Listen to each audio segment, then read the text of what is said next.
Iraq is an unfolding disaster. Give me 3 minutes and we'll work through it. The United States spent $17 billion to help train and equip Iraqi security forces. Today they are losing quickly and badly.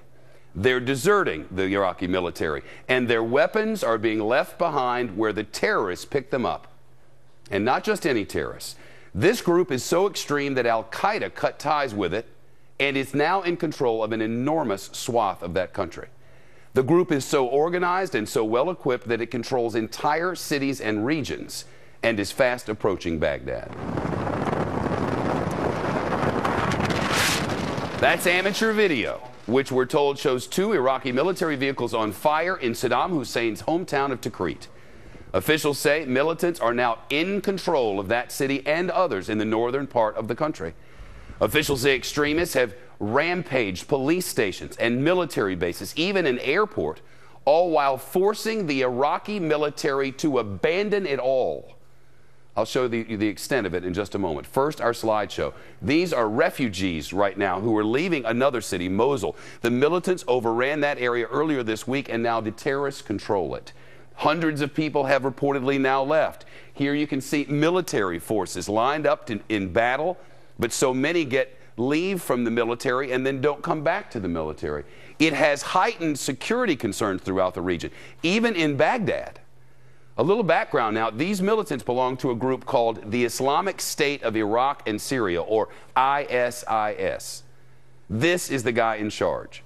Some analysts call him the world's most powerful jihadi leader. He's also said to be more violent and more anti-American than Osama bin Laden ever was. Let's head over to the wall here. I want you to see this big swath. Everything in red here is now controlled by these extremists that were too extreme for the Taliban. See that Aleppo over in Syria? They're almost there. That border doesn't mean anything to them. These lines are lines that have been drawn by other people. It hasn't changed their lives. These people don't identify themselves as Syrians and Iraqis. They're Sunni and they're Shia and they're tribal. See this? Mosul, remember that town and all the battles with the United States military there for years? It's gone. The terrorists took it from the Iraqi military. Tikrit, that's Saddam's hometown, gone. The extremists control that. Kirkuk up there, look how close they are. They're knocking on the door and members of the military are abandoning. Fallujah, remember the battles in Fallujah for years? Fallujah's gone to the terrorists. This is Baghdad, 70 miles away. Baghdad. They're on the way. Iraq's prime minister says the military is regrouping, but there is no sign of that actually happening. Other fighters aligned with the terrorists are reportedly battling forces, as I just showed you, about 70 miles from Iraq's capital. And at the root of all of this, differences in religion and tribal allegiances, and a push for Sharia law. The American goal in this entire experiment was to make Iraqis think more like Iraqis than like Sunnis or Shia, more nationalistic than tribal, not sectarian. Something Iraq has never been, and it still isn't. We spent $17 billion, and 4,489 of our soldiers lost their lives. And Iraq today is getting lost to the terrorists 17 billion American dollars later. John Bussey is the assistant managing editor at the Wall Street Journal. How did we not see this coming? Yeah, well, this argument was made in 2002 when there was a Republican administration for the reason not to go into Iraq in the first place. It was made to a Democratic administration over the years previous to the withdrawal of U.S. troops that you needed to leave U.S. troops there so there would be a tripwire and you wouldn't have this kind of event, and there would be a backup. There would be also air cover for the Iraqi military. So it was made to 2 different administrations. U.S. involvement in Iraq was a very dicey proposition. Now we're seeing the results of that dicey proposition. You're seeing the dissolution of Iraq. Maliki is not able to form a proper alliance between his Shiites and Sunnis and Kurds. And you're seeing an Iraqi military melt in the face of the onslaught that they're facing, leaving behind. This feels like Vietnam all over again, doesn't it? It really does. A very quick retreat by the South Vietnamese, in this case the Iraqi soldiers. and the dumping of incredible military stores in the hands of militants who will now not only use it in Iraq, but they're going to use it in Syria as well. And that's why I want to come back over here. That's why we're being asked to support the rebels in Syria now. Because what's happened is, remember all the weapons we gave them? We gave them weapons, we gave them tanks, we gave them body armor, we gave them ammunition, we gave them training, and everything but the training they just dumped.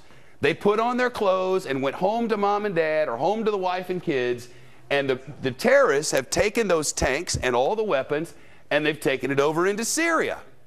So what's going to happen now in Syria? The militants against whom we have taken sides now have the weapons which we gave the Iraqis. Yeah, and this was a concern of the Obama administration if they armed the so-called more moderate elements within the rebels in Syria, that the same thing could happen.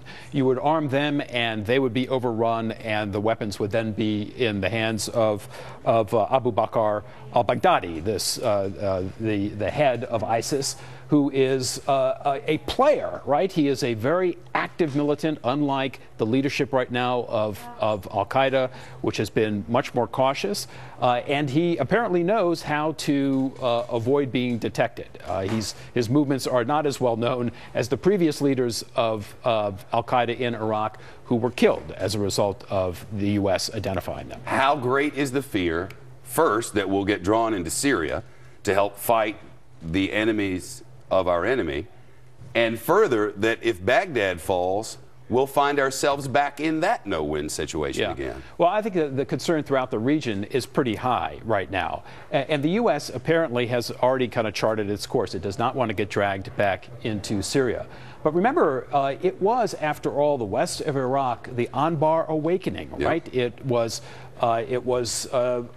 tribal leaders saying, we don't want al-Qaeda in our towns, so we're going to help the Americans get rid of them.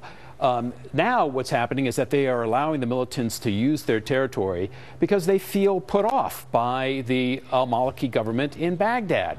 And so they're saying, look, you know, if they're not going to let us join them, we're going to fight them, and we'll fight them through our proxies, the militants. We're not Iraqis. We're Sunni. We're Shia. We're Kurd. That's right. We're not Iraqis. We've never been Iraqis. Those borders, they don't mean anything to them. Yeah, and I think that is probably the ultimate statement on the al-Maliki government, that it was not able to transcend those differences, that it was not able to kind of seize the moment when the U.S. had supported Iraq and there was stability 2.5 years ago to make a new Iraq. That just simply didn't happen. There might have been stability, but history books tell us this has never happened.